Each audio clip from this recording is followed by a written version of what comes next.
Afternoon. Welcome all of you to the November 16th, 2023 regular meeting of the Forsyth County Commissioners. We're going to begin our meeting today with an invocation from Michael Jenkins, Church of Jesus Christ Latter-day Saints, followed by the Pledge of Allegiance led by Vice Chair Wisenhunt. And please stand if you're able. Thank you.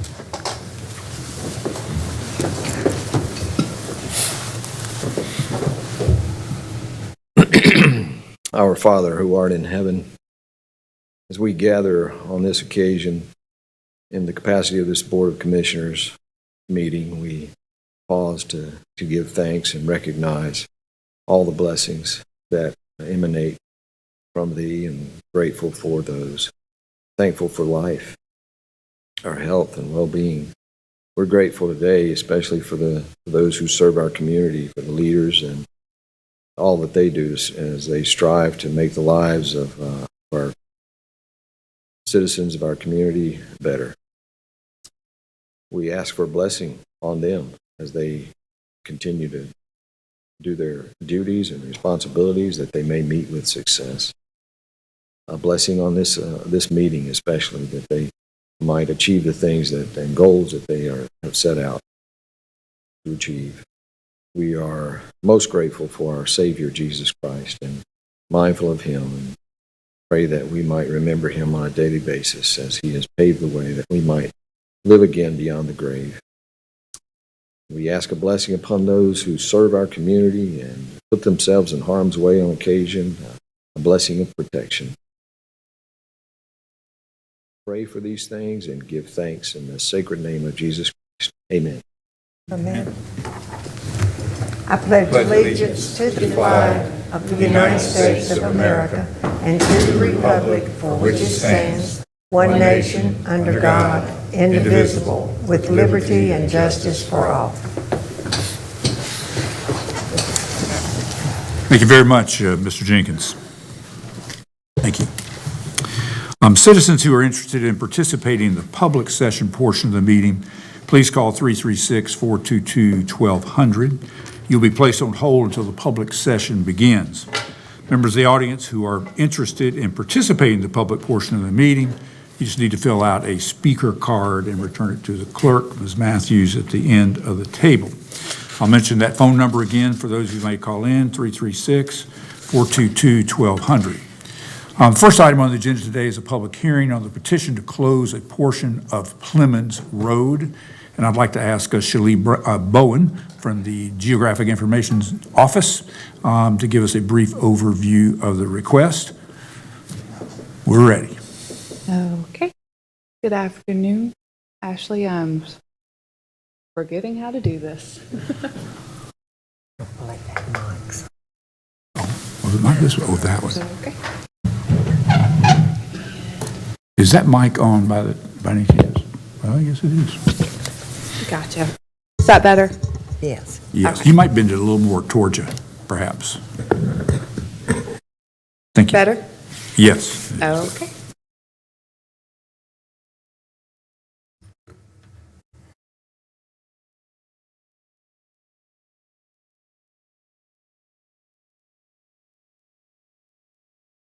There we go. Okay, so we're going to go over the abandonment of the last 225 feet of Plemons Road. Again, as we briefed before, the petitioner is Lasara Land LLC. So this is just an overview of the property as it stands. You can see where Lasara Lodge Road comes across. This is supposed to be the access for the new development where Plemons Road will be closed at that portion that is highlighted in red. Jeffrey Ferner here was one of the co-petitioners, and then Thomas Hall, part of his land, will also be included in Lasara's development. This is just the overview of the plans, and you can see where Lasara already owns these two portions, and then this section will be closed and annexed. I'll zoom in. The next slide shows this zoomed in, but this is the Lake at Lasara overall site plan, which includes these sections over here, that these plots from 125 to 129 will now be a part of that development. And this is where you can see LaSarra Lodge will allow for them to enter, and that there's no need for that additional access off of Plemons Road. So the NCDOT investigated the request and said that it meets the state requirements for abandonment. LaSarra Land LLC and Jeffrey Ferner petitioned. And then here is that petition, as well as a letter from state DOT saying that all the requirements for abandonment have been met. And that is all. Any questions? Any questions for Shaylee? Thank you. Thank you very much. This is a public hearing, and speakers will have up to 15 minutes total. Speak in favor of this request, up to 15 minutes total. Speak in opposition. Is there anyone wishing to speak in favor of the petition? Is there anyone wishing to speak in opposition to the petition? Declare the public hearing closed. Is there a motion? Move approval. Motion approved by Vice Chair Wizenhut, second by Commissioner Bessie. Any discussion? All in favor, please say aye. Aye. Any opposed? Motion carries unanimously. Second item on the agenda is a resolution giving notice of intention to reduce the salary, allowances, and other compensation of a non-incumbent Register of Deeds of Forsyth County who takes office in December 2024. Any little just brief highlights is we're not reducing anyone's salary, but it is, if there's a new person, it has everything to do with filing fees that have to be done here shortly, and then it can be, salary would be adjusted if a new person were elected. Is there a motion? Move approval. Motion approved by Vice Chair Wizenhut. Second? Second by Commissioner McDaniel and Bessie, both. Any discussion? All in favor, please say aye. Aye. Any opposed? Motion carries unanimously. Next item on the agenda is a resolution recognizing November as 2023 Adoption Awareness Month. Adrienne Turner from Social Services Division Director is here to receive the resolution.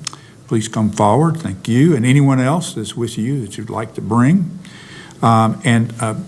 Commissioner Woodbury, actually, Commissioner Woodbury is here, and she will actually come down and read the resolution and present it to you.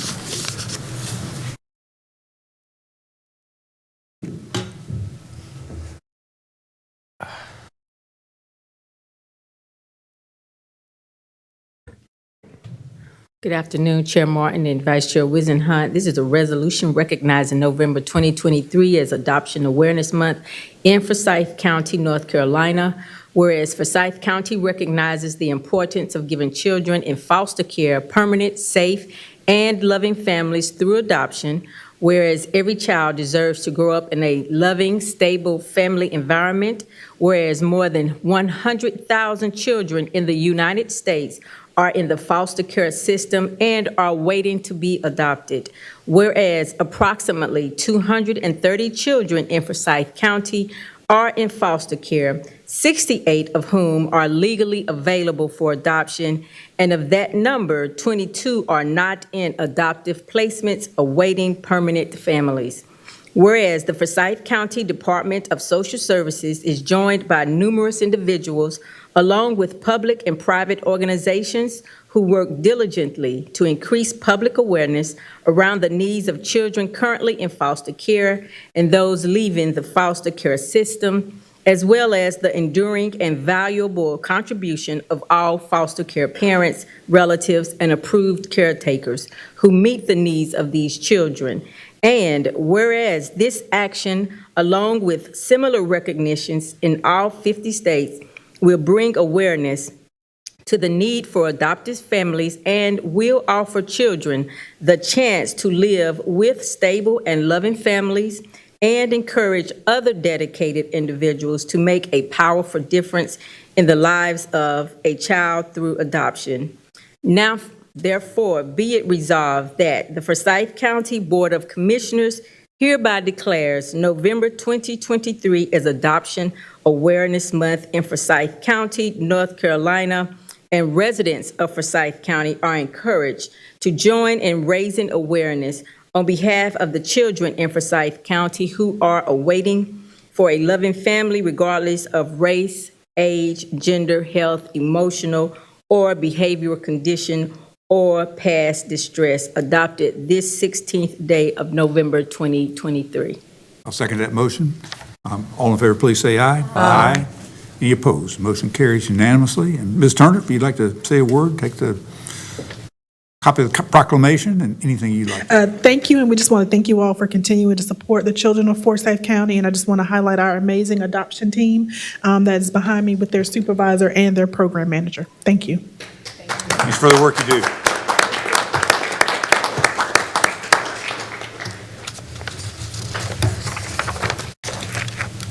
You all turn around, you can have a picture made.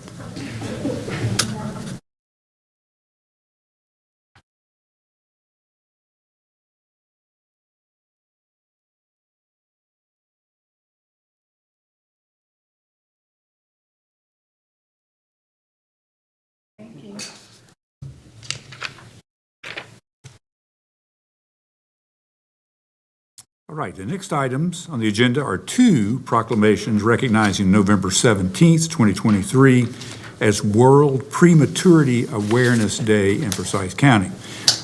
Nicole Brenner from Novant Health is here to receive the proclamation along with perhaps any colleagues, but come right on up. And Commissioner McDaniel is going to Commissioner, it doesn't make any, but they actually are two different ones. I have Commissioner McDaniel reading the proclamation for Novant.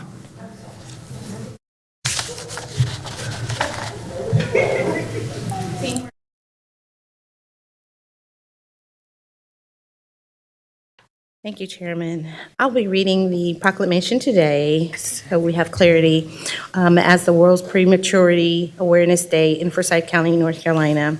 Whereas families face serious health risks and Novant Health fights for their health by supporting research, leading programs, and providing education for advocacy.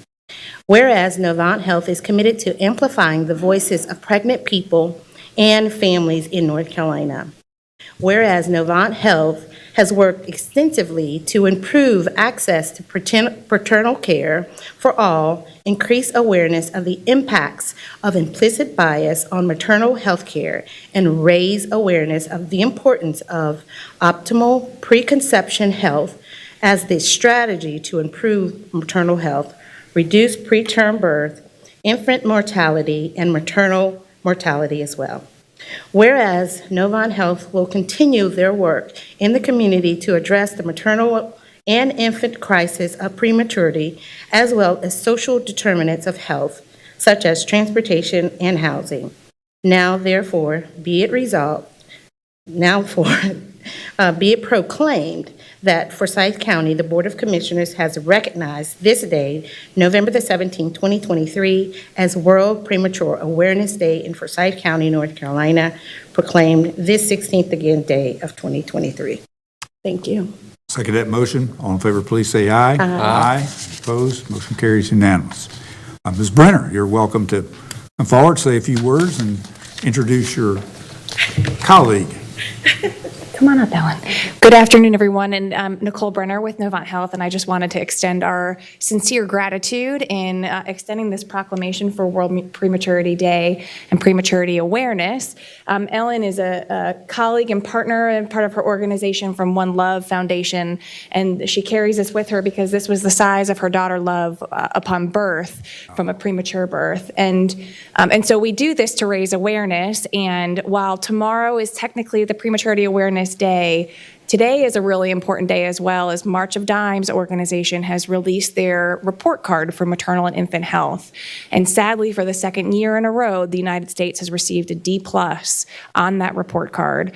North Carolina, as a state, also received a D+. Those statistics are driven highly because of the prematurity rates within North Carolina and within the country. 1 in 10 babies is born prematurely. this size or a little bigger of all of our live births within the state. And so it's important to recognize and advocate for these moms and these women. Black women are actually 1.5 times more likely to deliver their babies prematurely. And when we come to these things and think about awareness days, I've often think to myself, what can I do to raise awareness and to advocate for these moms and families? And a lot of it is education. So I would encourage everyone here and out in the audience to be a part of March of Dimes and the report card that they give out. Educate yourselves on the statistics and crisis around maternal health. And then we at Novant Health are proud and are blessed and to be able to serve the moms in this community and partner with organizations like One Love and others to help to support these families. So we really appreciate y'all's support. Thank you very much. You're welcome. Appreciate you bringing it to our attention and the great work that you do health-wise. Thank you. Ann Smith is going to come up too. She's our wonderful nursing colleague. Hey everyone, thank you so much for your support. Thank you for being here and for what you do.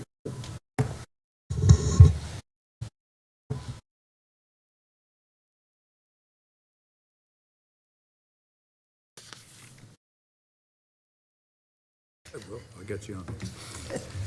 The second proclamation will be received by Sharita Sutton, the Assistant Public Health Director. Please come forward. And any staff that you have brought with you, please come also. And Vice Chair Wizenhunt will actually read the proclamation, and you'll have a chance to accept that. I just wanted to make sure I was right this time. Proclamation recognizing November 17, 2023 as World Prematurity Awareness Day in Forsyth County, North Carolina. Whereas a developing baby goes through important growth throughout pregnancy, and babies born before 32 weeks have higher rates of death and disability. Whereas in 2021, preterm birth and low birth weight accounted for about 14.8% of infant deaths in the United States. Whereas in 2022, the rate of preterm birth among African American women was about 50% higher than the rate of preterm birth among white or Hispanic women in the United States. Whereas Novant Health, Atrium Health, Wake Forest Baptist, nonprofit agencies, and the Forsyth County Department of Public Health fight for infant health by supporting research, leading programs, and providing education and advocacy. Whereas the Forsyth County Department of Public Health provides programs to address preterm birth and low birth weight to include care management for high-risk pregnancy, Nurse Family Partnership, Healthy Beginnings, Healthy Start Triad Baby Love Plus, care management for at-risk children and women and infants, and children funding.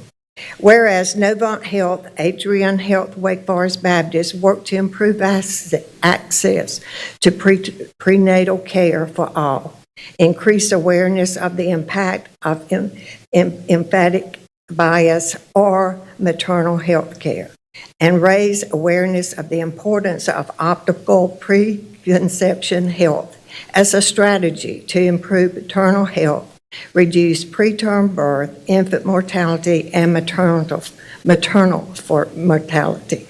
Now, therefore, be it proclaimed that the Forsyth County Board of Commissioners hereby recognize November 17, 2023 as World Prematurity Awareness Day in Forsyth County, North Carolina.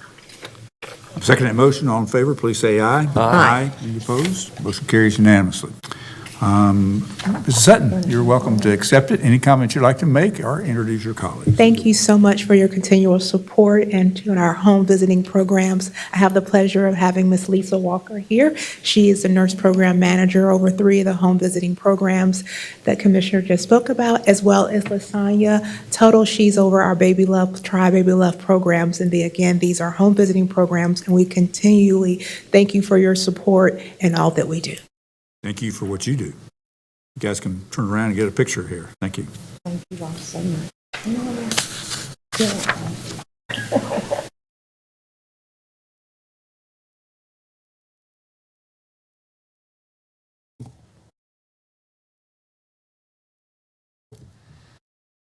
And we actually have a copy of this proclamation also for Atrium Wake Forest, and we will send that to them. The fifth item on the agenda is approval of minutes for the meeting of November 2nd, 2023. Do I have a motion? So moved. Motion approved by Commissioner Bessie. Second, please. Second. Second by Commissioner McDaniel. Any discussion? All in favor, please say aye. Aye. All opposed, motion carries unanimously. Madam Clerk, do we have any calls or cards for the public session? Mr. Chairman, we do not. We do not, all right. Okay, very good. Mr. County Manager, we are ready to continue with the remainder of the agenda. Thank you, Chairman Martin and board members, and good afternoon, guests and everyone. We do have some business items for consideration this afternoon. We have reviewed these in briefing sessions and hopefully have answered all the questions that you got to us. So I'll jump into it. We have a couple of budget and finance items. Agenda item 7 is an amendment to the fiscal year 2023-2024 budget ordinance. It appropriates $1,008,877 from the North Carolina Department of Health and Human Services for agreement addenda 117, Public Health Infrastructure, Local Workforce Development. And this is a fairly large sum of money, and we can use it for infrastructure investment or recruiting, hiring, training, and supporting the public health staff. Move approval. Approved by Vice Chair Wizenhut, second by Commissioner McDaniel. Any discussion? All in favor, please say aye. Aye. Any opposed? Motion carries unanimously. Very good. Agenda item 8 is an amendment to the fiscal year 2023-2024 budget ordinance that appropriates $9,015.12 to the Forsyth County Department of Public Health from the North Carolina Community Care Networks for a retroactive Medicaid payment, and this will provide funding for care management for at-risk children. Is there a motion? Motion approved by Commissioner McDaniel. Is there a second? Second by Commissioner Linville. Any discussion? All in favor, please say aye. Aye. Any opposed? Motion carries unanimously. All right. Agenda item 9 is a resolution recognizing or authorizing acceptance of a Dr. Ann Wolf mini grant from the North Carolina Public Health Association awarded to Forsyth County to support programs that address adolescents' health. You got an associated budget ordinance amendment that appropriates $8,000 for these purposes to enhance and support programs that address adolescent health. Motion approved by Commissioner McDaniel. Second. Second by Vice Chair Wizenhut. Any discussion? All in favor, please say aye. Aye. Any opposed? Motion carries unanimously. Have a number of contract matters. Item 10 is a resolution authorizing the execution of an amendment to the contract with IO Long Construction Company for the Highland Avenue Center upfit project. This is a $3,750,872 project. It does have they have agreed to a 10% MWBE goal, and the change orders authorized under this would be $150,000. We're excited to get this project off the ground. Move to approve. Motion approved by Commissioner McDaniel, second by Commissioner Bessie. Any discussion? I'd only like to say I appreciate the full explanation of the long journey on this with a number of changes, and particularly regulatory changes at the Highland Avenue Center. And I'm glad that that's all behind us, almost. So anyway, all in favor, please say aye. Aye. Any opposed? Motion carries unanimously. Agenda item 11 is a resolution authorizing an agreement between Forsyth County and the Winston-Salem Forsyth County Board of Education to provide school nursing services and oral health services by the Forsyth County Department of Public Health. And these are services that will be provided under that Public Health Agreement Addenda 351 for child health. Approve. Motion approved by Commissioner McDaniel. Second. Second by Vice Chair Wizenhut. Any discussion? All in favor, please say aye. Aye. Any opposed?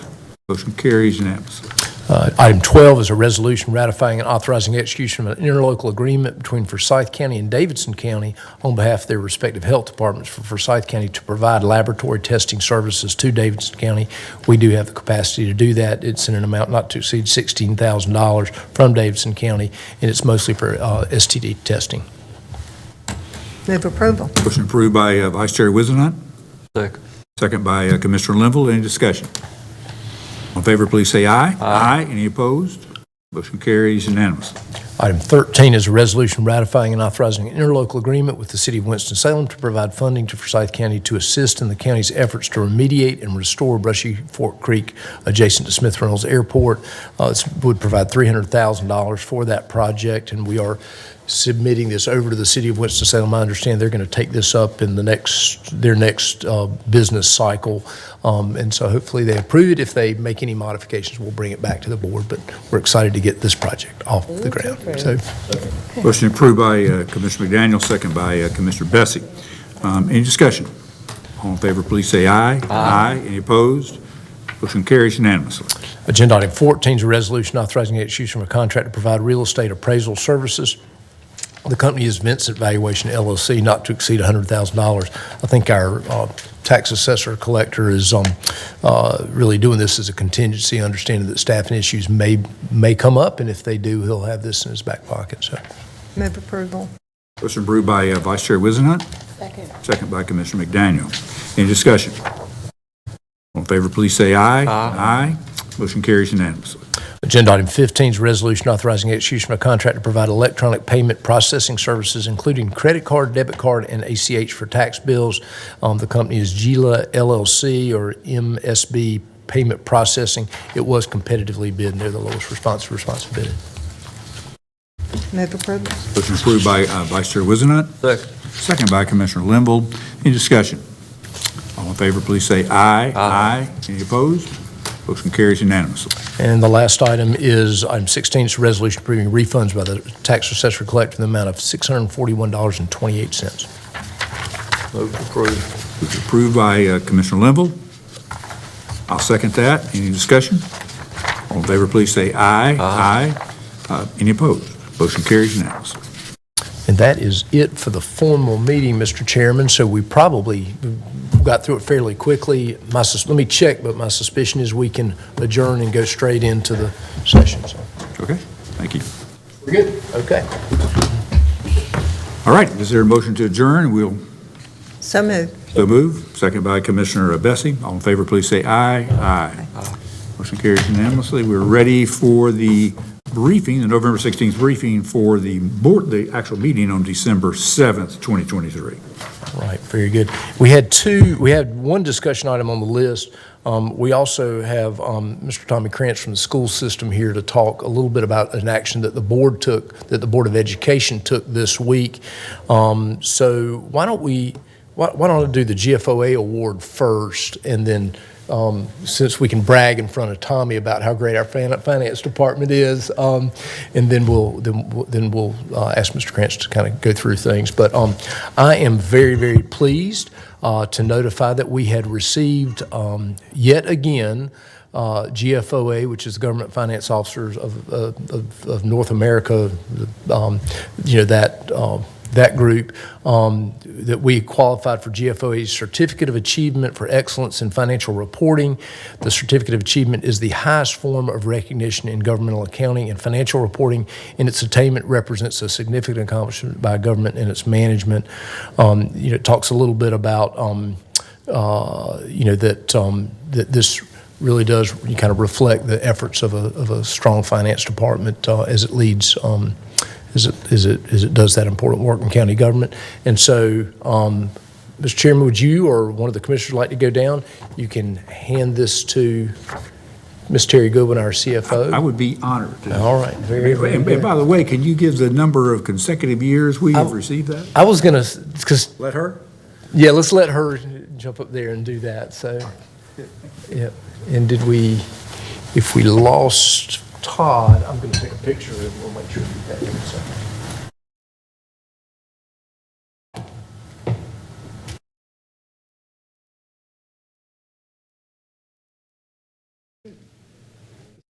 Opportunity to brag. I honestly don't know. 37, 38, something like that. Yeah, I think I saw it. I think it's in the 30s. We're debating this in the mid-30s, 35 years at least consecutive of receiving this excellence award. Thank you very much. Thanks for your hard work. Yeah, appreciate it.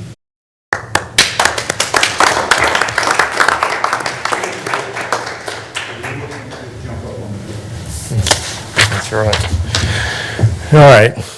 So, Tommy, if you want to come on up, the board members may very well have questions. I know the comments coming into the board, y'all took a very significant action that was, you described it, I think, in front of the Board of Education as kind of a two-part process to try to address classified employee salaries. So I'll just kind of turn it over to you. You're exactly right, and thank y'all very much.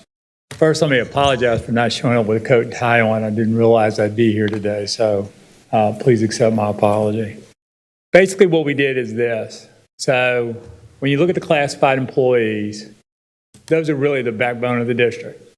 If they don't drive the bus, if they don't cook the meals, if they're not cleaning the schools, if they're not sitting as teacher assistants in classrooms, things don't get done. And they don't get the respect that generally they should. And that's true in a lot of industries. When we began this journey on the compensation plan, the direction was try to right-size and make the classified salaries competitive. Make something that they'd be proud of. Make something that was sustainable. And that's a key word in this thing, because too often we do things, it looks great the first year, and then that second and third year, it's not so good. So that was the message. That's what we went into. As we began this and we're working on it, the state adopted their budget. And their budget on the certified was anywhere from 3.5% to 14.9%. The average was about 4.15. The classified typically mirror what the state did. So that would be 4%. Then the state said, we think on the bus drivers, I've yet to see a definition, was that everybody in transportation or not, but we want you to give another 2%, so their salary increase would be 6%, and all classified would be 4%. Knowing that there would be a strong desire and a competition between our transportation department and our maintenance department.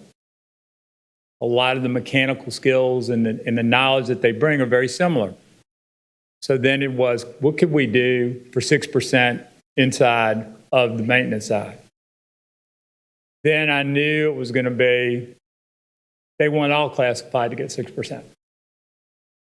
We said, all right, what's that going to look like? And we did. Then we said, well, did we really give the transportation what they wanted? So of the 6, we tried to become 8. And the maintenance and the transportation got 8.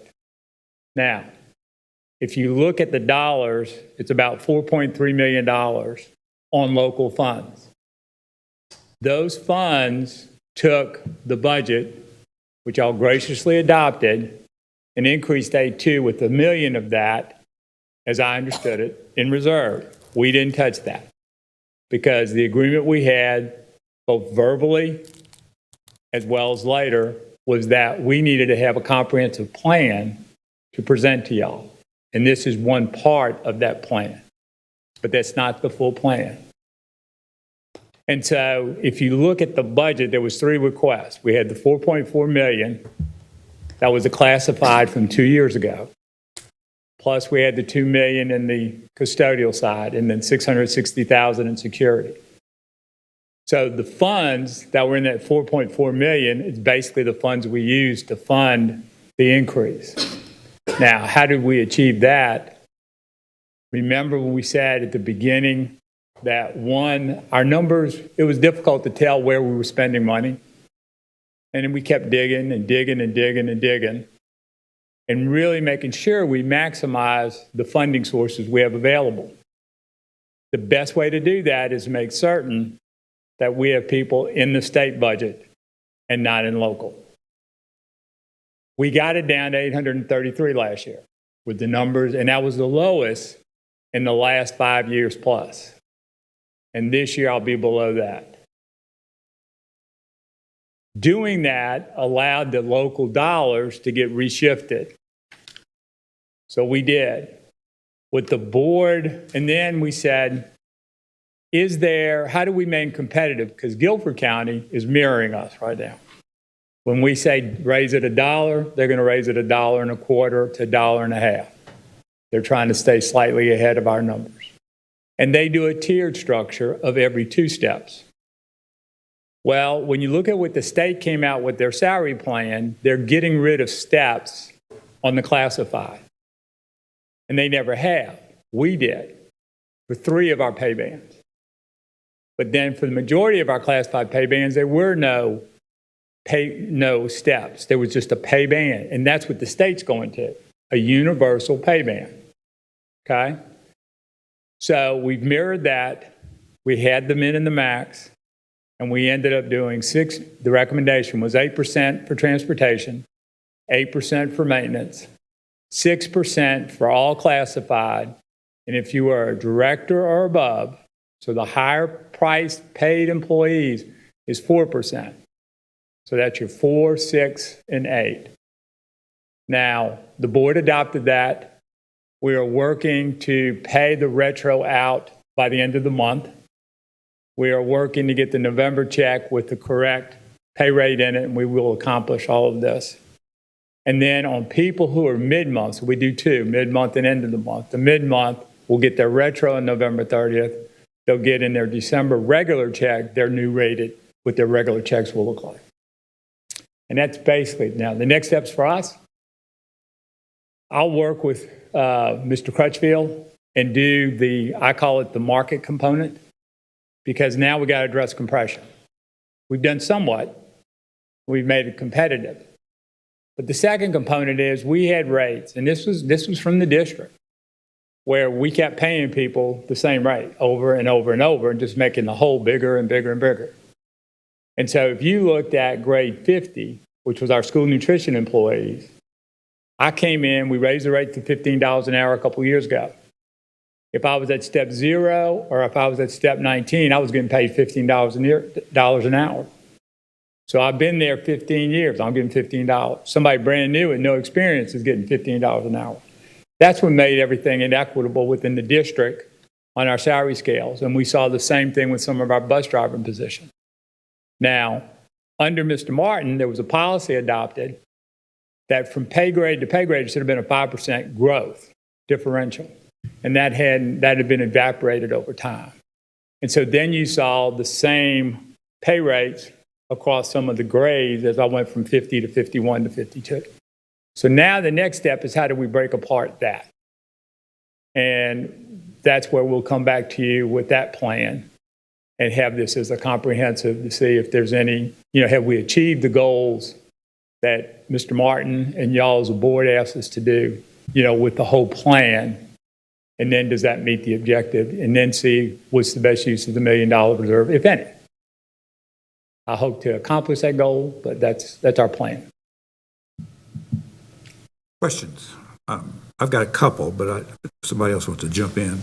It may be easier for me to jump into it, and then they can think about it during that time. Okay. I think I have more or less followed what you explained, but a part that I want to sort of, you mentioned particularly this counting positions, which you mentioned you're down to whatever it was, 866 or 800. That also includes the licensed teachers. So I assume that 866 is... That's just locally funded. That's locally funded, but is that all locally classified, or does it also include some teachers? Some are classified, particularly in the transportation arena, are funded under state. The bulk of classified is funded under local. This is what I want to ask. In that 800 number, are there any locally paid teachers? Yes.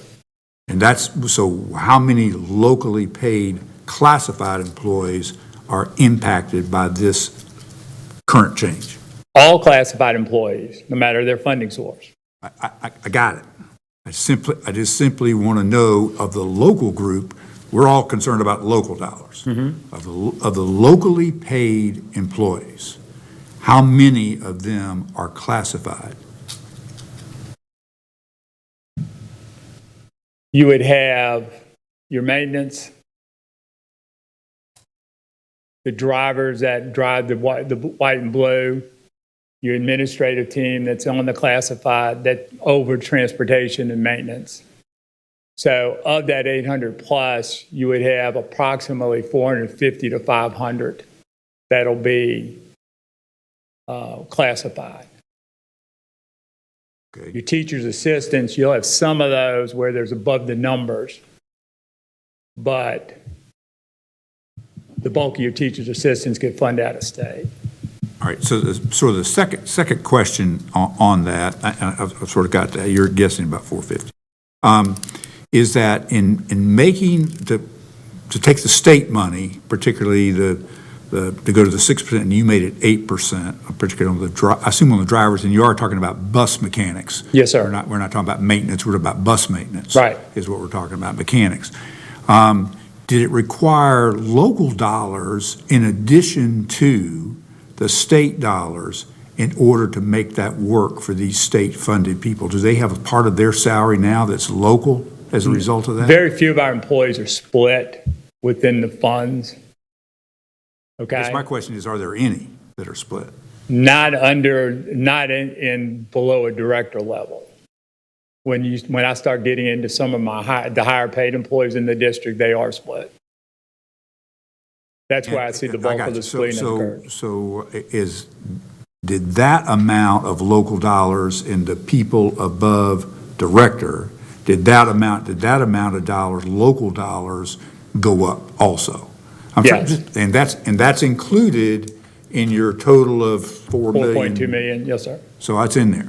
So go back and refer, because I think what I heard you say is that you looked at your available local resources to pay for this.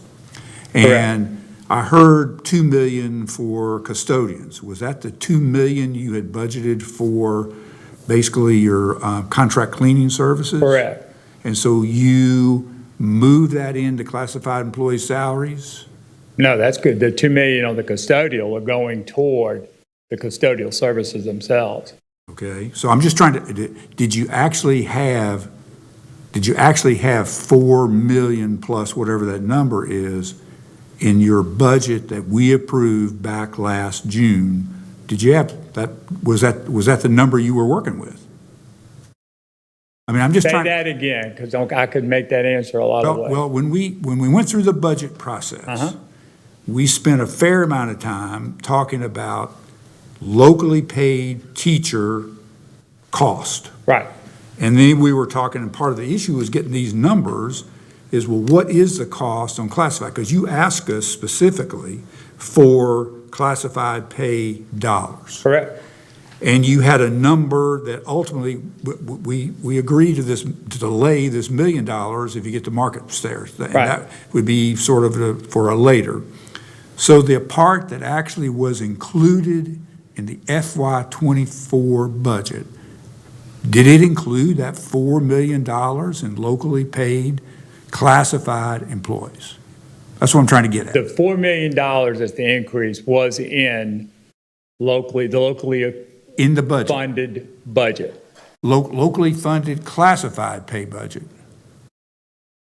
And I can only say the locally funded budget. Yes, the majority of it's going to be classified, but I'm not going to sit here and you know, that's not a statistic that's been asked. So I'm not going to try to BS you. So what I'm off trying to of get that. at is, you have some local teacher money, pay increases that has been taken away from teachers and moved into classified, or did it come from some other places in your No, budget? because what's happened is if I was a teacher and I was funded out of locally funds, Right? okay, then you're in the local funds and you're in their percentage growth, okay? If I was a teacher that was split, Yep. okay, so say an assistant principal, those are a good ones, and there's only X number funded in state, I'm getting picked up now in the local funds, which I've been getting picked up in local funds. Right. So nothing's gotten moved,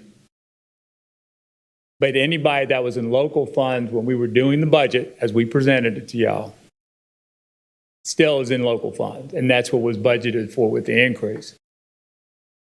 Now, no classified, the assistant principals obviously are coming off of the state salary schedule. So they're not in the percentage, other than the part that I have to fund their share, that would be in the local funds. Everything else would be, you know, in the appropriate funding source of state.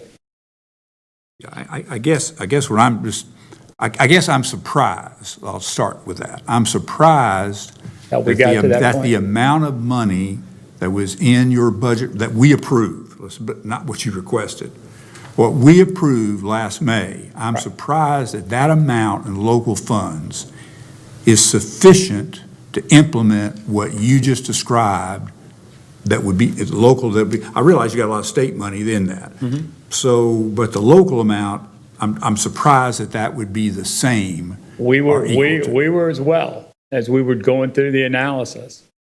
But So if I- we have tied this down very, very tight. So would it be fair to say that the reason it worked, and not being surprised, was because you had more employees that you could actually move to state? You were actually able to have more employees covered by the state that you had thought were going to be locally paid? Well, let me say it this way. You're correct, but let me say it this way. If you recall, when I first got here, I said this district really doesn't know where they're spending their dollars at. Yes, I remember that. And we tore it apart, and I'm not saying we're there yet. Okay? But as we zeroed in on where dollars were spent, and I'm going to call it an efficiency factor. We found dollars that should have been and were redirected into salaries. Wait, efficiencies from other places. Efficiencies from how we're spending the dollars and what was the return on those in dollars and where they should have been going to. And really understanding, if you looked at what you as a county have done, and I've looked, as you and I have talked about, historicals.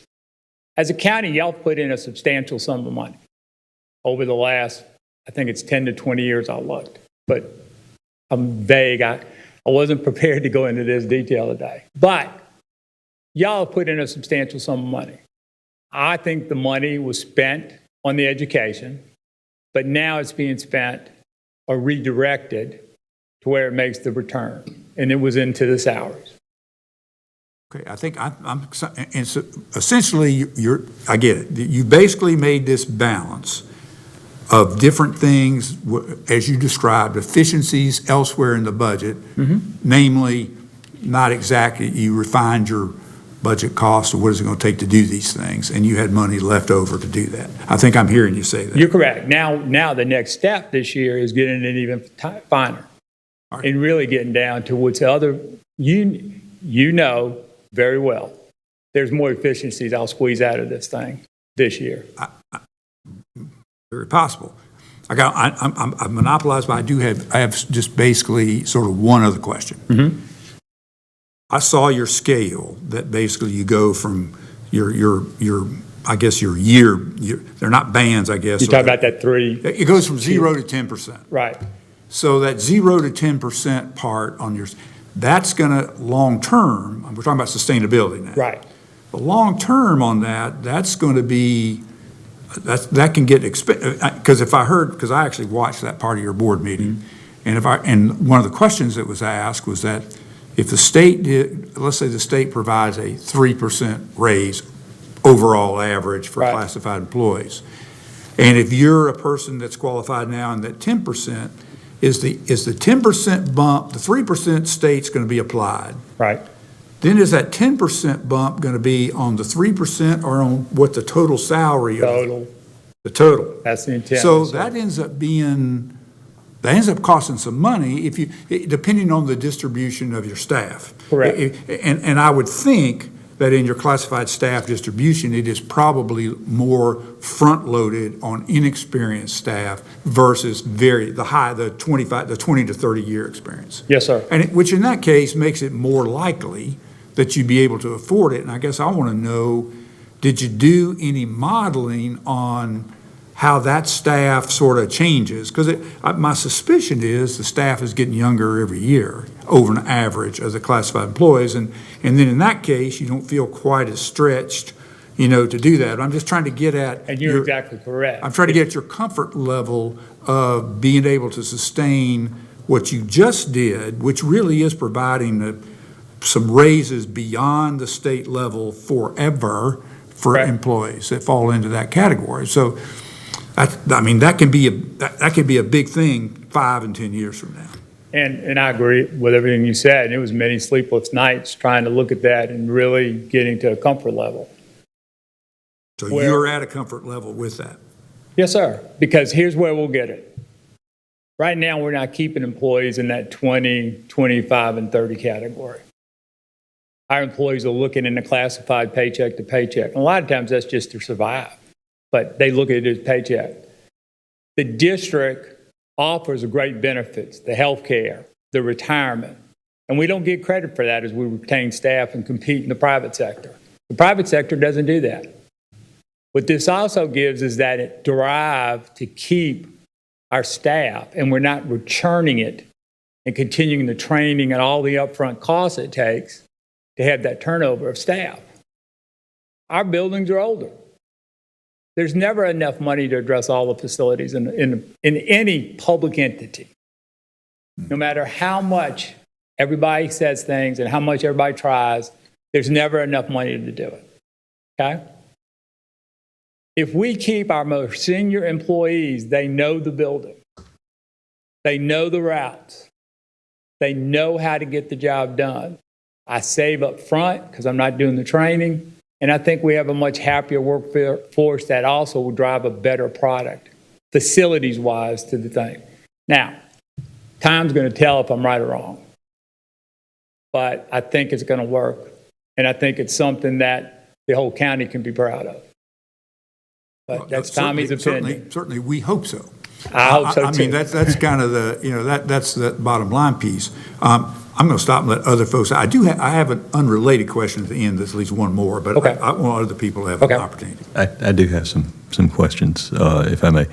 I'm not trying to look the 5 chess moves down the road.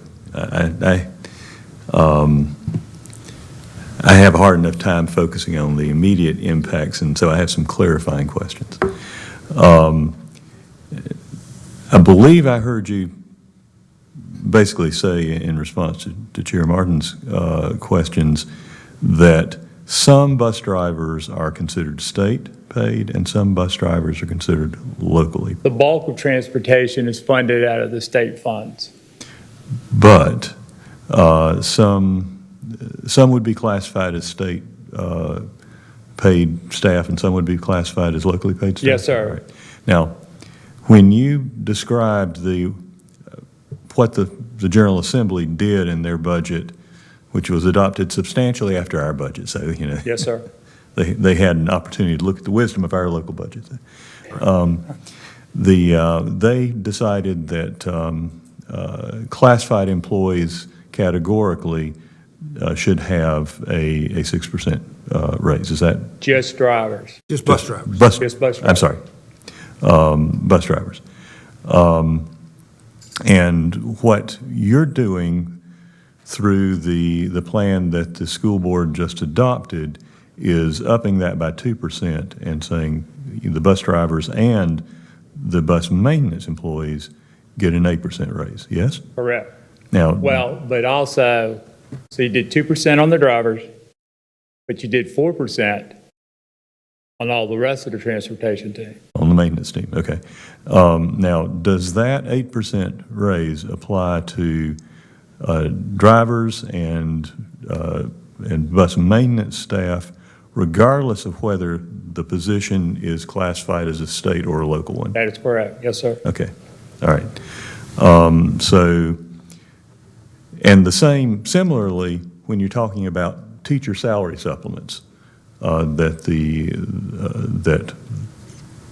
Forsyth County has approved for teachers, that applies to teachers whether they are state or local. So it's apples to apples between, certified staff and classified staff on who gets those raises.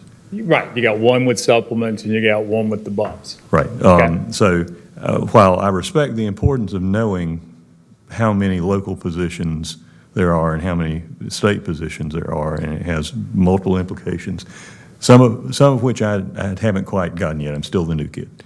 The bottom line is that you're talking about salaries for all the drivers and salaries for all the the bus maintenance right here, okay. And, with that understanding, let me just say that I am pleased to see our drivers and our bus maintenance folks getting, I understand, effective this calendar year, an 8% raise for Correct. hitting those starting salaries. Correct. Particularly important, okay. Thank you. Yes, sir.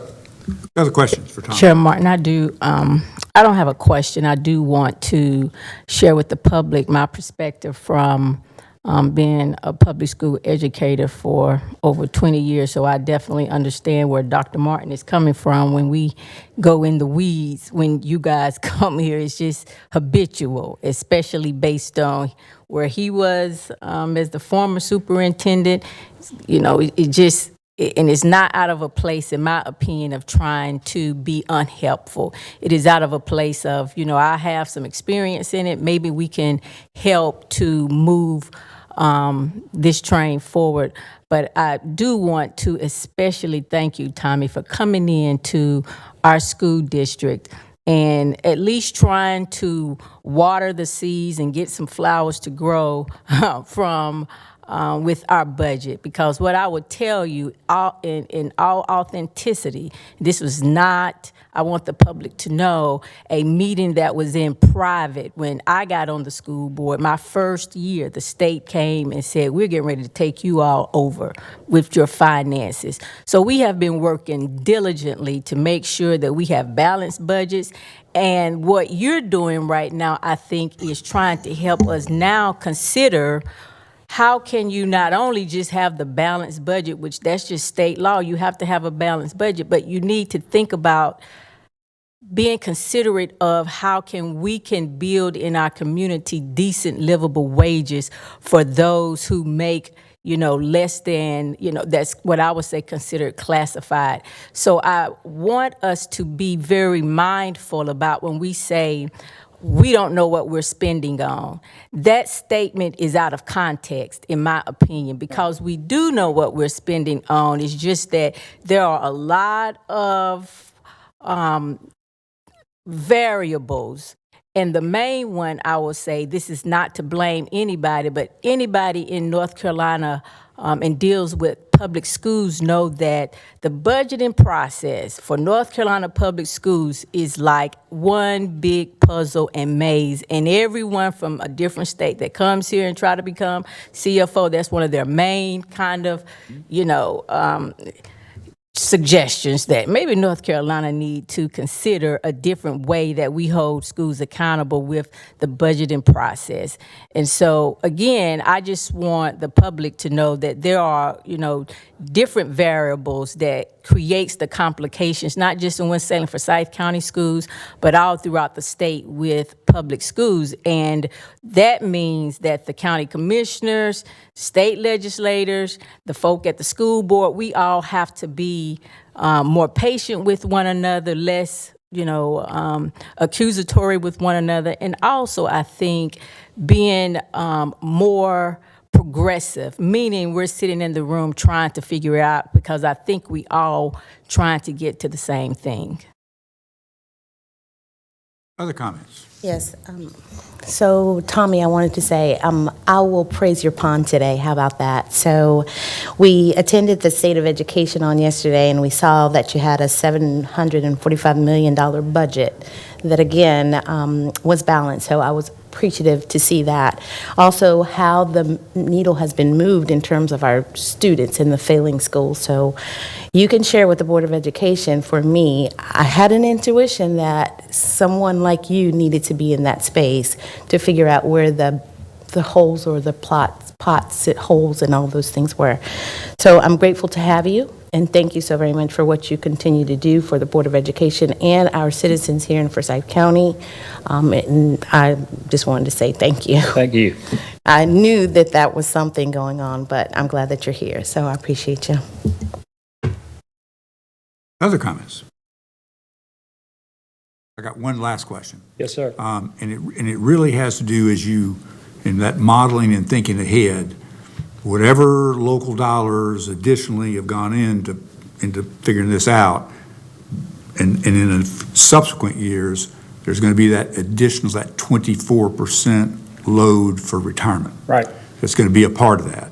And that's not inconsequential when it's 24% of additional, that when you're given that extra 10% of the total salary that's locally paid for the most experienced, it's 10%, it's that 10% plus 24% of that additional amount into the retirement system, which is another part of that huge modeling issue. And I happened to watch the agenda item before yours on the board meeting. This is where it's a little off topic, which is comparing switching to 10 schools going to go with basically custodial services that you all manage and provide. And I did see on the public meeting their chart, and I really was sitting there wondering, because the reason that contract cleaning works and has worked financially is because you're dealing with part-time, the contract cleaning people are working with typically part-time employees or not, and they're not paying a 24% match in retirement.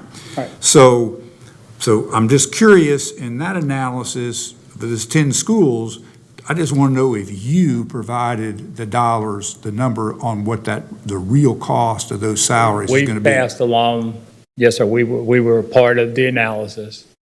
And from my side, it's really 33%, because you got the Social Security Yeah, component. absolutely, on top of that. So we say it's at 33%, and you're right, the outside contractor, for our healthcare, which is a great healthcare plan, instead of it being 33% on every dollar we pay an employee, it's really 50 cents when you add the health insurance component. Yes. That's about 17 cents. Yes. And I expect that both healthcare and retirement are going to continue to increase. I wish I had the crystal ball and knew exactly how much. I've used 3 to 5% in different models. But I do believe they're both going to continue to increase, and I think that's where things will get tighter and tighter and tighter. Good. And so you were a part of that, and you believe that those numbers accurately portrayed the actual cost? Yes, sir. of It's taking it over? very doable. It's very doable. And one thing that was not in that presentation was, what is it costing to do those 10 schools right now with a contract cleaning service? Well, and coming out the gate, it's about equal, but then they had, things got crazy, from a cleaning standpoint that resulted in this situation. So our actual costs are higher, because when they got into the summer, they weren't, getting as far along as they needed to. And then all of a sudden, we had to bring in other companies to assist just to get schools open. Right. But you're saying the money is basically equal? Right now, it's equal, but we're watching it very, very closely. We're watching it very closely. Well, sounds like if you had to supplement a vendor to get schools ready to open, I'd probably just make a comment that the vendor you had wasn't a very good vendor. I mean, I agree. That's like a breach of I contract. agree with That's that. like a breach. It's like you don't pay them anymore. But and I think the administration addressed it, because it was tight. You're getting closer to start. Oh, yeah, you got to open school. You got to open school. I'm not arguing that. Anyway, that's enough. We've talked enough. But let me say this. I don't want to be sorry. Obviously, I'm in the weeds, but I will make a comment to But I do Commissioner. wanna- I got a comment to Commissioner Woodbury here. But That let me say this. Oh, okay. Essentially, if things go awry in the future and not talk about some of these kind of things, this board will end up with a request of a huge bailout. Right. And the question becomes one, are we just prepared to be a blank check on that if you don't have those things? And when the finance officer admits, when he first comes in, I can't figure out these kind of things, it does not instill confidence in terms of thinking that this is going to be, but that we're ready for this. So I'm nothing disparaging about Tommy. I appreciate the work that he's done. He's been very open about it, been nothing but complimentary of that. And I think you've got your HR folks now working together, and you're getting, that's critical, and I think you're getting some of that Correct. worked out. I just can't help but ask, I can't help but ask those questions in terms of, in 5 years, is it going to be, whoops, look what we've got here now. And we're looking at- So and- I think that's being fiscally responsible Correct. from our standpoint. And that's what we do. I mean, you can't just look at what tomorrow's going to be. You got to look 5 and 10 years out. So. Exactly. I we're got doing it. that. Anyway, But I apologize. From my side and from the school system, let me say thank you, because y'all do your fair share. You do give a lot to the school systems, and it has been a pleasure, even though sometimes I get a little hot on the seat up here. But it's been a pleasure to work with y'all, and I look forward to going forward. All right? All righty. Thank y'all very much. Thank you. Chair Martin, I will, I guess as the old folks say, hold my tongue because I'm reading the face of Vice Chair. You can go on, Tommy. I wasn't saying anything to you, but I appreciate your willingness to try to wrap that conversation up, and I get the fiscal responsibility of it, but we'll move on to the next thing. Thank you. If I can say just one very brief thing, lest my comments a few minutes ago be misinterpreted, I'm glad to see all the classified staff getting an increase. I just noted the bus driver situation because it was one that had been called to our attention so acutely as a shortage in staff that was affecting the students broadly. Thank you. Good. All righty. All right, thank you. And Tommy, thank you for coming in on short notice. We really appreciate it. Yeah. Yep, absolutely. All right, so this is in preparation for the December 7th formal meeting.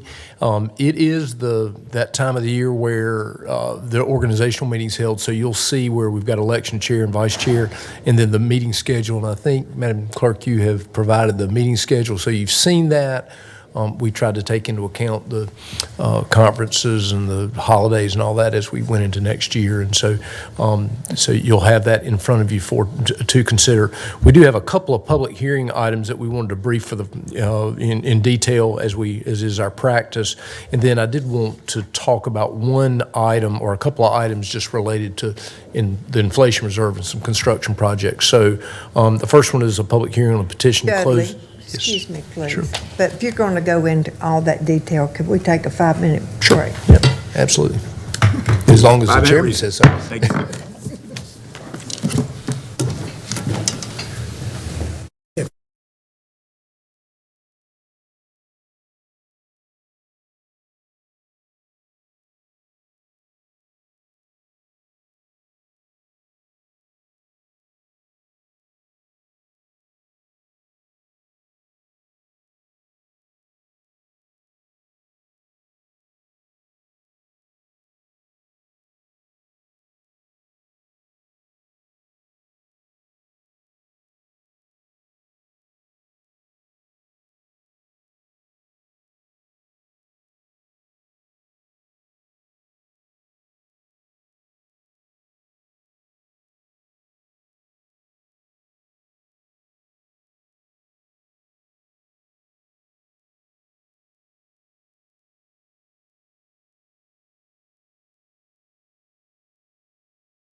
Back in business, thank you. All right, very good. They will get up on top of something. All right, so we do have a couple of public hearing matters for the meeting on December 7th. The first one is a public hearing on the petition to close a portion of Morris Street. So Shayla's going to come up and review that very quickly. Hello again.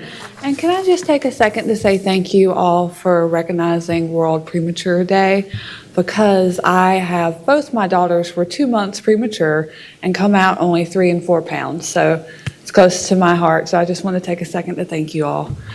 All right, so. And they it is are the darling, healthy children. They are, Yes. thanks to Wake Forest Baptist. They are thriving. No, they're not that small. 2 and 1, not that small. All right, so 'tis the season for street closings, I guess, so we'll go on to the next one.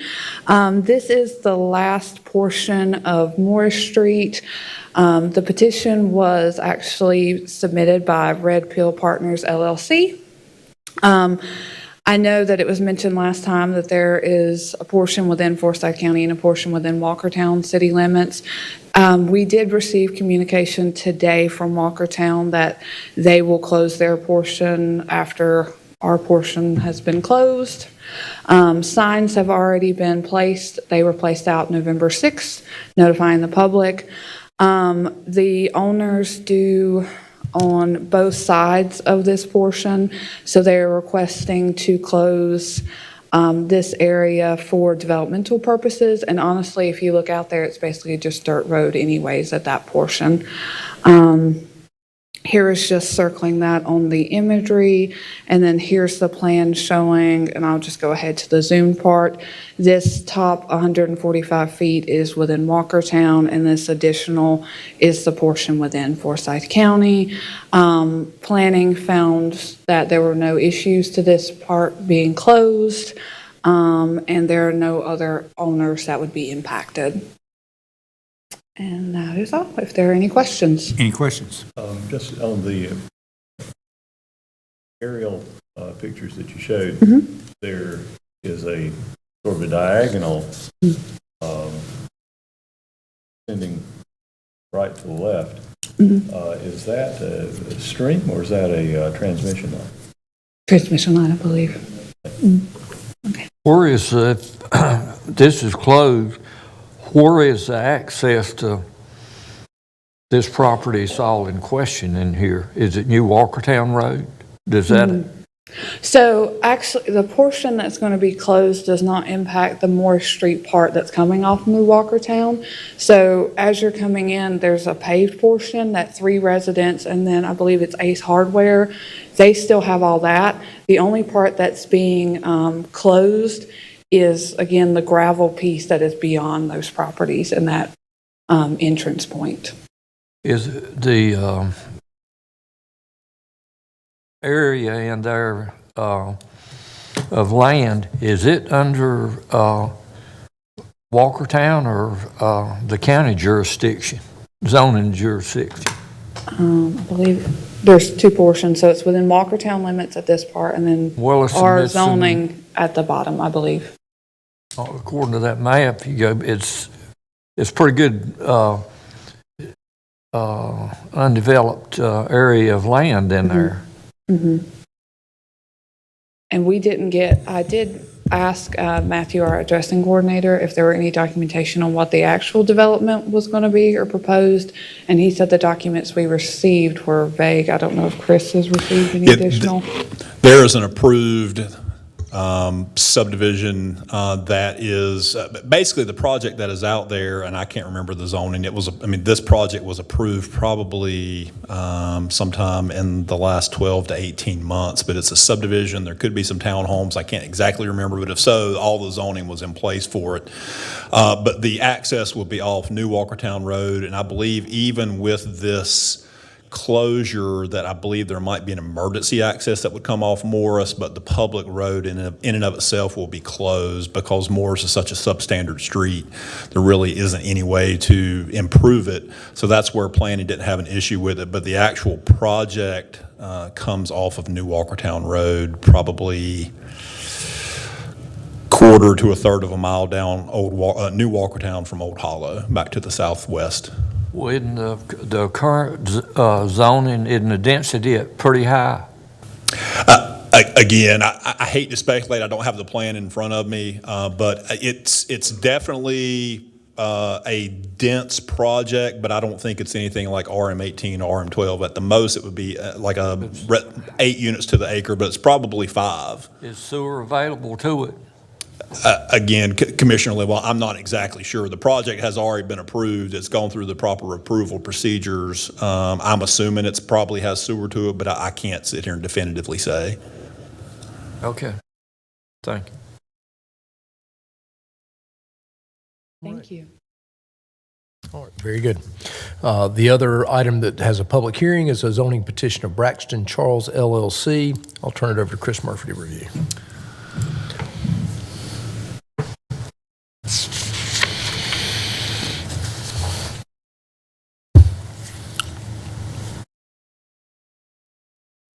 Good afternoon, Chairman, Madam Vice Chairman, members of the Commissioners.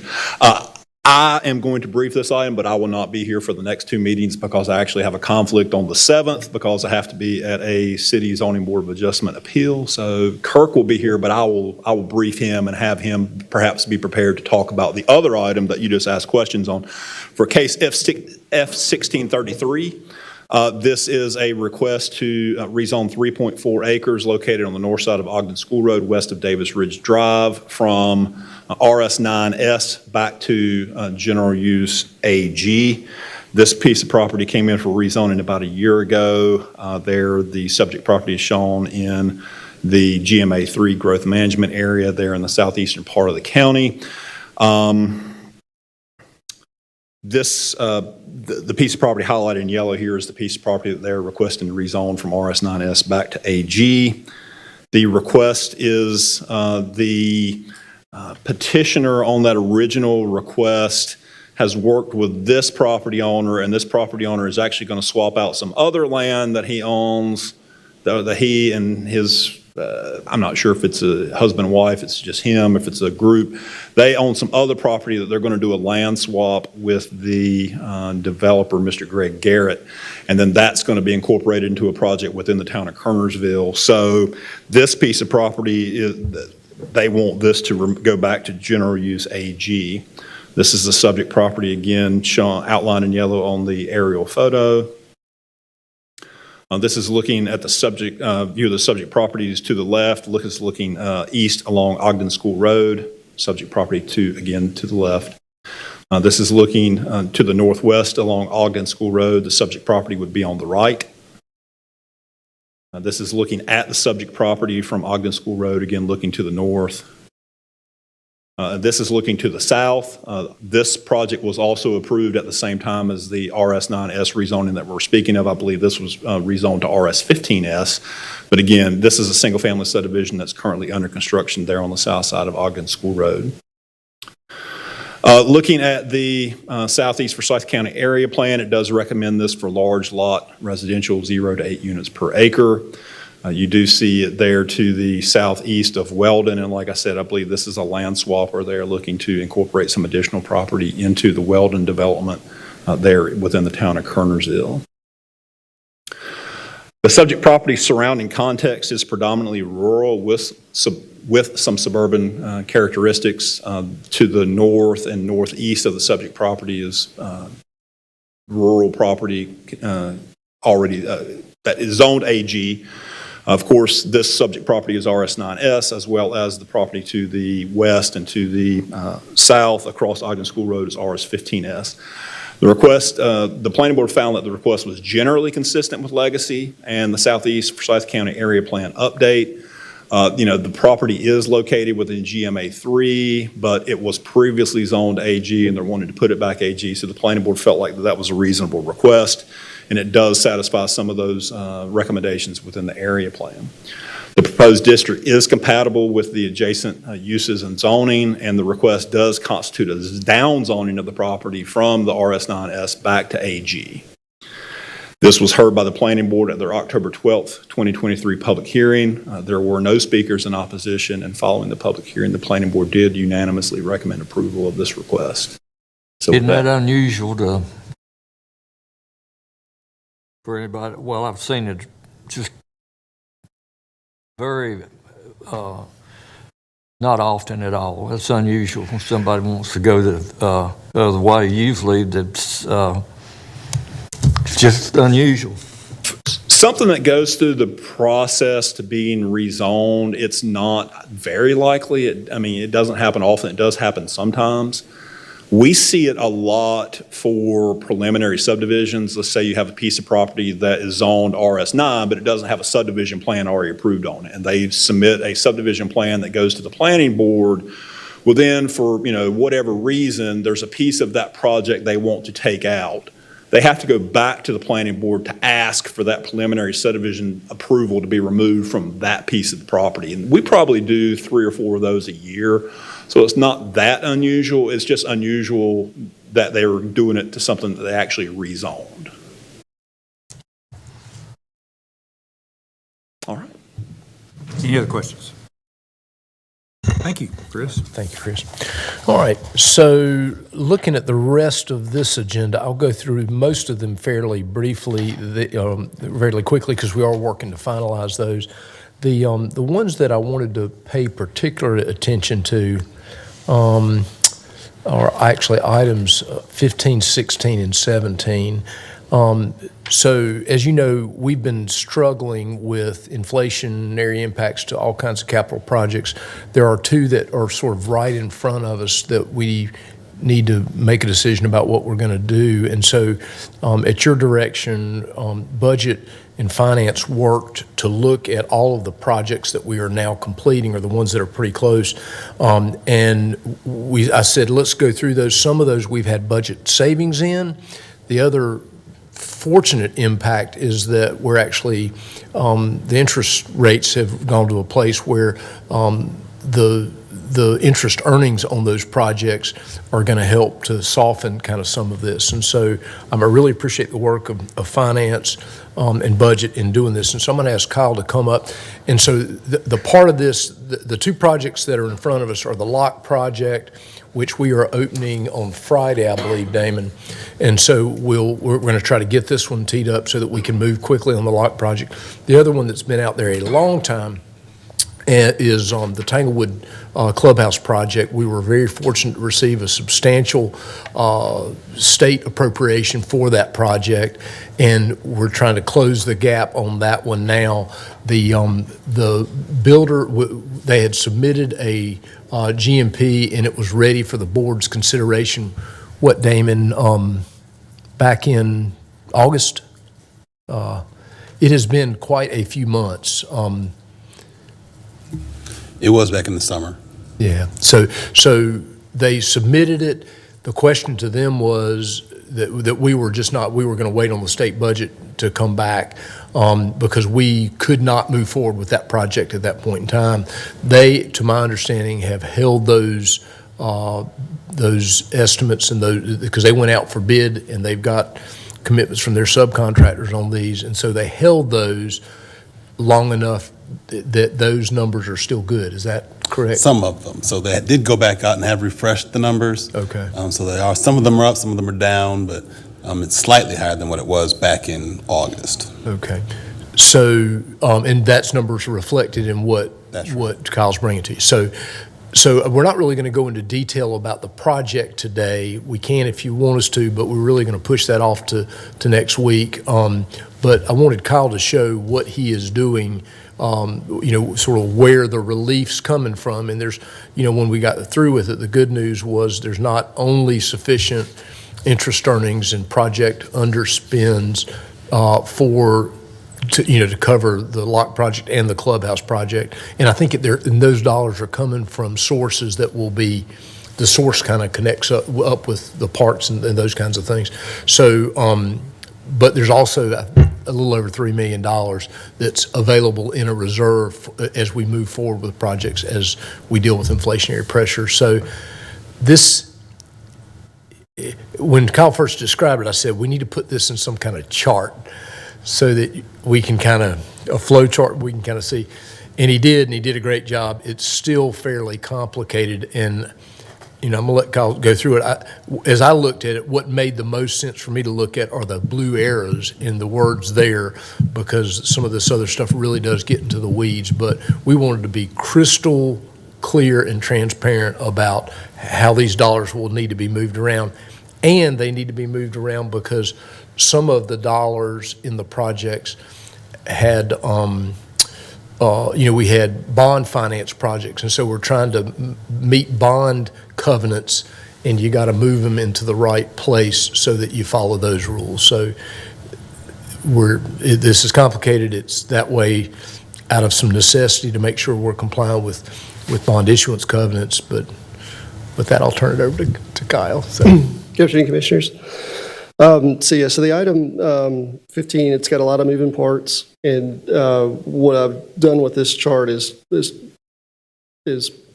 try to reflect a little bit of what we're doing. And so when you'll remember back to when we set up the court facility CPO, it was established with almost $116 million of bond proceeds from limited obligation bonds, and those LOBs were advertised. They were for court facilities or a children's museum, I think also for the airport. We actually only issued, for the courthouse, we actually only issued $106.3 billion, essentially, because there were some savings. The contract cost came in so much better at the time. In addition to that, there were some contingency funds set up in the project that are not going to have to be used. And so based on savings and of those contingency, there's $7 million that we believe we can reallocate. And then there was a $1.25 million of interest earnings that can be appropriated as well. And so what we're doing first is we're going to transfer that $8.2 million, which is again the savings of the $7 million plus the $1.25 in interest earnings, transfer that to the Caladium CPO. And as you'll recall, the Caladium CPO is funded significantly with transfers from the general fund, as well as some sales of property, some grants, and some intergovernmental revenue, and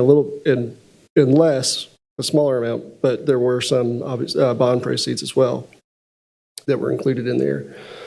And so what we're going to do once we transfer the 8.25 from the court facilities into Caladium is we will transfer 8.25 back to the general fund, and that basically represents part of that $13.9 million that was already transferred from the general fund into Caladium. So we're basically, those funds have fewer restrictions on them.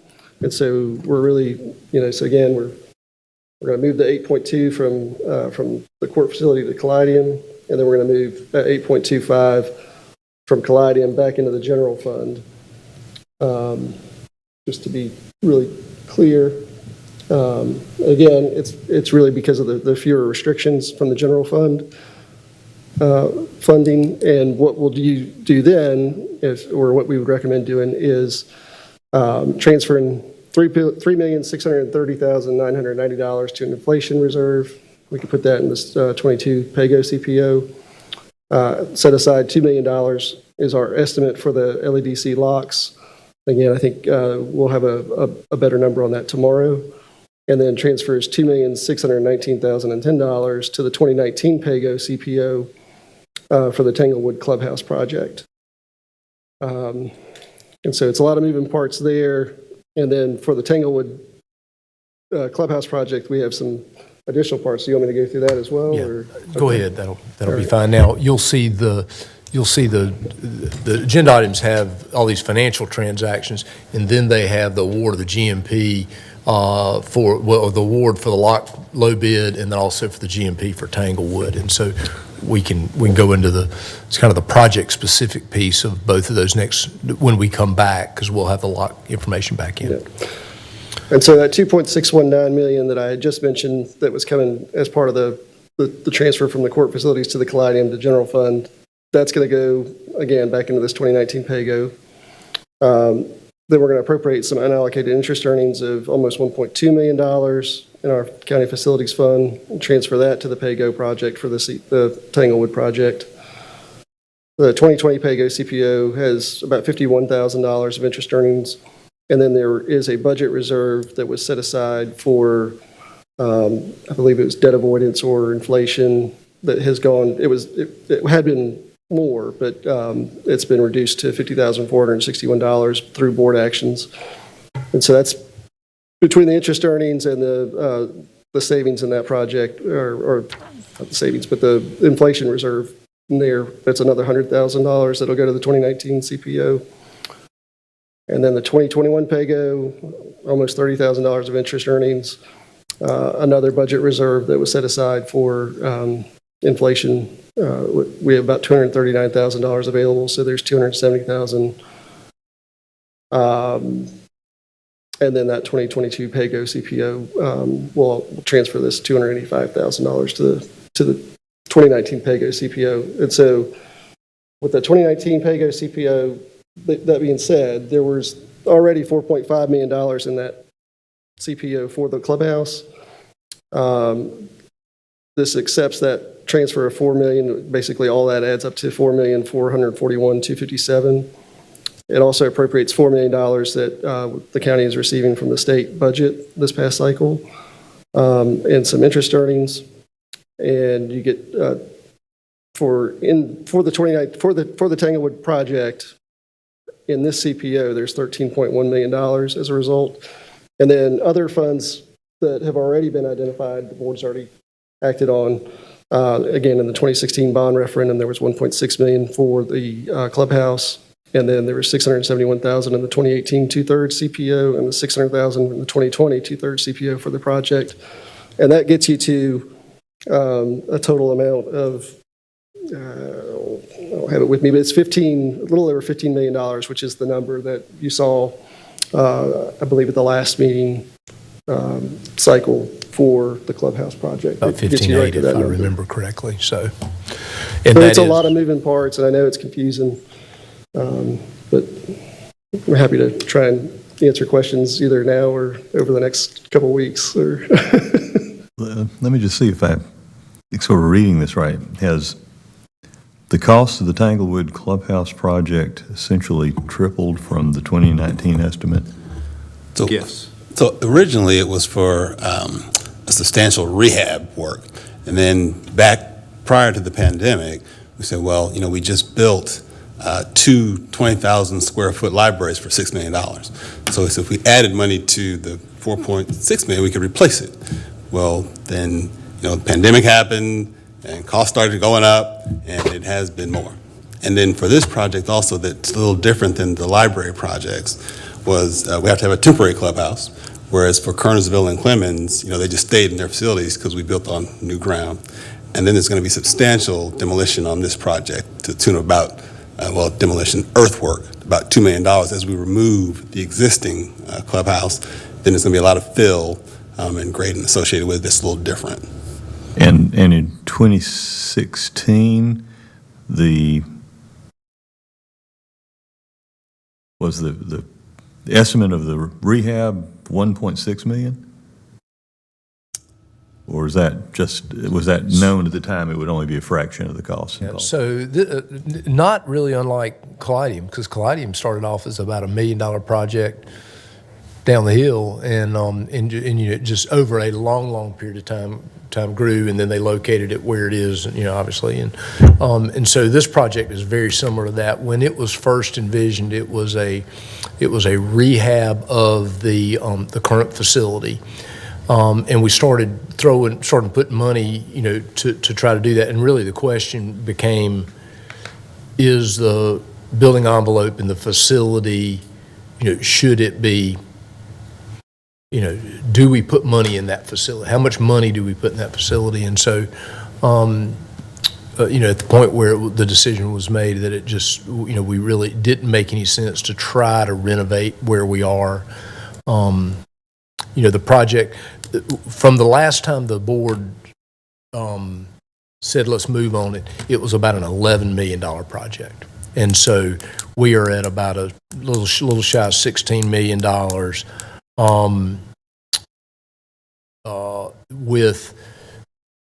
when we went and stepped out on this, the cost estimate on it was about $11 million, and the project's come in about $16 million. We started doing value engineering, and the biggest area where we can do value engineering on is to actually take the cart storage underneath it out and move it into a separate, very inexpensive warehouse.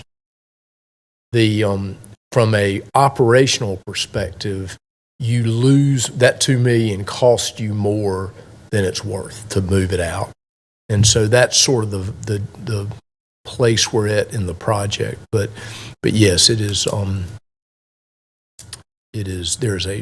a huge amount of inflation movement in this, and there was a lot of scope change throughout this whole thing. So it's a very expensive project, which is, we work to try to find a solution if we want to move forward on it.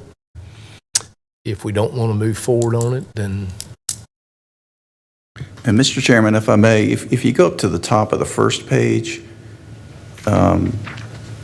you can see that traditionally we've had a CPO for major projects like this, like the courthouse and the Caladium. As I understand it, we don't have a CPO for Tanglewood Clubhouse, so it's very complicated. Yeah. And that may be something the board wishes to consider, because there's money coming from everywhere. And the statutes say that for a CPO, you're required to identify where the money's coming from before you start with it. And so that would be something that's done typically in a CPO. Well, yeah, but probably, I think that, back to your question, Commissioner Bessie, I think it's what the architect was asked to design, in my opinion, did not happen. And that's been the heartburn side for me on this project.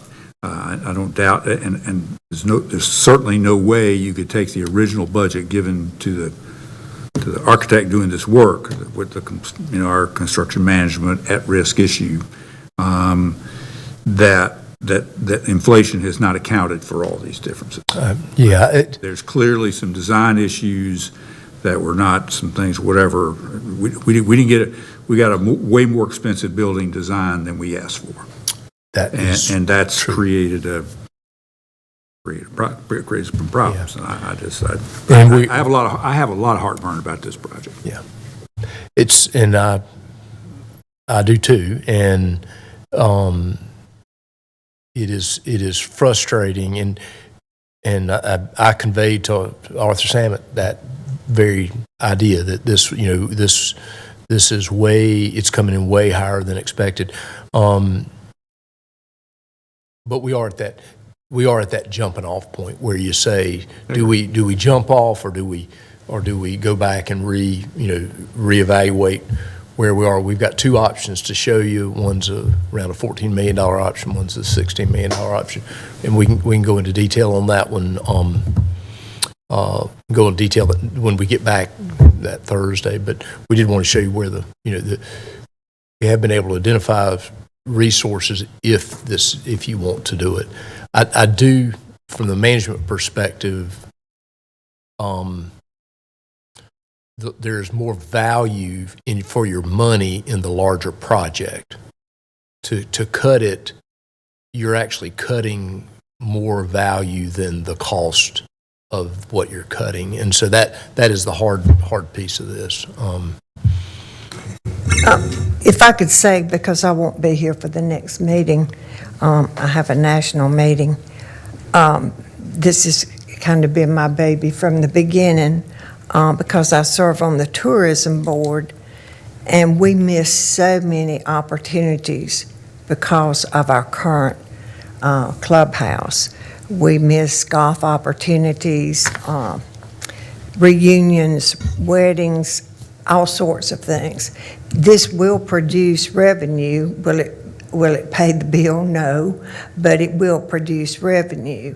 And tourism is convinced that we can attract larger golf tournaments. Right now, the golf tournaments are going to Bermuda Run and Salem Glen because of our clubhouse. I asked specifically, even Wake Forest, they had a golf event, and I said, why did you go to Bermuda Run? And they said, because of Tanglewood Clubhouse. So, okay, but I do hope that we can find a way to complete this project. I think it's a benefit to Forsyth County. Am I sorry that it came in so far over budget? I'm very disappointed in Samet, I don't mind telling you. But since I won't be here when this decision's made, I wanted you to know my opinion now.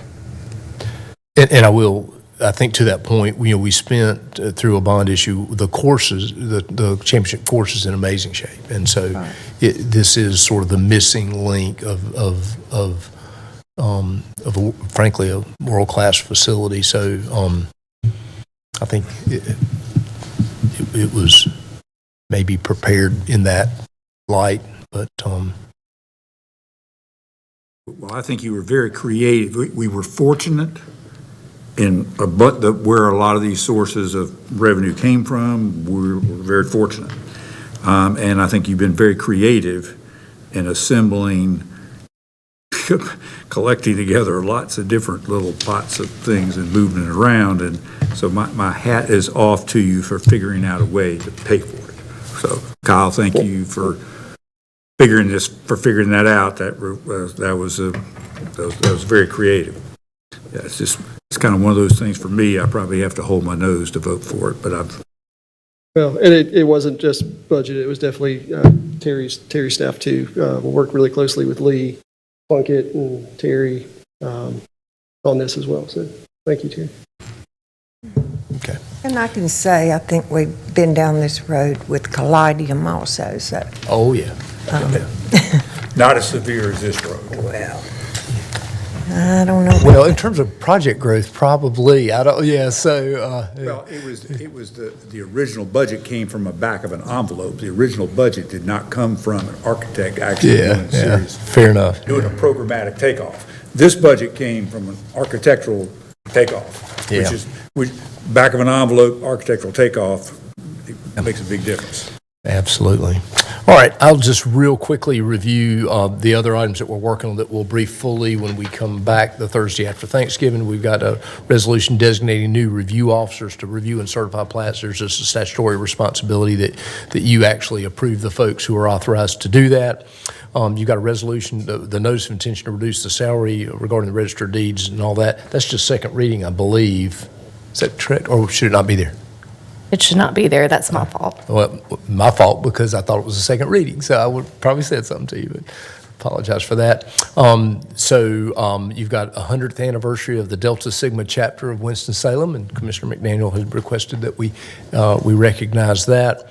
Minutes. We've got several grant items. We've got some more of the grant funds that flow up through the National Association of County and City Health Officials for overdose prevention. You've got one regarding the necessary awards for the Department of Health and Human Services, an adolescent parenting program grant. You've got a submission of an application to the National Park Service to apply for funds at the Horizons campus for the Memorial Industrial School campus. That opportunity was actually brought to us by the Memorial Industrial School CDC, and it really did look a lot like what we were already doing with some other money on the community building there. And so we just applied for that grant money. It's about $700,000 that if we get that, it would actually, some dollars could flow up to take a look at the two baby cottages there and see what we might ought to do. And that was the real interest of the CDC. And so, but it also can be used for what is probably going to be an overrun in the budget for the community building there. So, and we'll see if we're successful with that, but they did match up really nicely. You got a grant from Winston-Salem Foundation for Cooperative Extension Service. They've been they've got donors who I think earmarked dollars for that arboretum at Tanglewood Park. And so got that that's out there. You also have a revision to the JCPC council funding plan.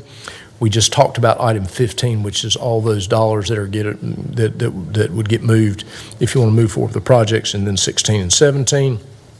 I am really pleased to say that we have the recycling center there in Kernersville back up in operation. We were able to go ahead and do that, but the lease agreement with Kernersville does need to be re-upped to do that, but we wanted to go ahead and get it open, so they are actually open right now. You've got a resolution for opioid funds, and you'll see some of those as we move forward. Way back in the fall, item 20 was the medic staffing. They had requested a franchise agreement. We said we'd bring that back in December, and so that's what item 20 does. You've got a resolution. That's actually a different item. It's a very similar name, but this is MedX. Oh, thank you. Yeah, this is a staffing, thank you. Yeah, this is actually a staffing contract, so appreciate that. Contract with Forsyth County Public Library and Online Computer Library Center. Nearmap, which is, you'll learn a little bit about oblique imagery, which is really a tool that the tax office is going to be able to use. Computing endpoints, those are computers, and it's an item to consider that. And then also in the security world, multi-factor authentication is MIS going to bring that to you. You got a contract with Forsyth County Intelligent Corporation for agenda management services. I think that's our system that we use, and that's over $50,000, so it would be coming to you. And then you've got the shared use agreement with North Carolina Governor's Highway Safety Program. So a lot of business items for consideration, and you know, of particular interest is the capital projects that we'll take under consideration. So we'll have a lot to share with you at the end of November, heading into that December 7th meeting. With that, Mr. Chairman, that's all we have. All righty. Anything else for the good of the order? Stand adjourned. Happy Thanksgiving. Yeah, absolutely. Happy Thanksgiving holiday to everyone.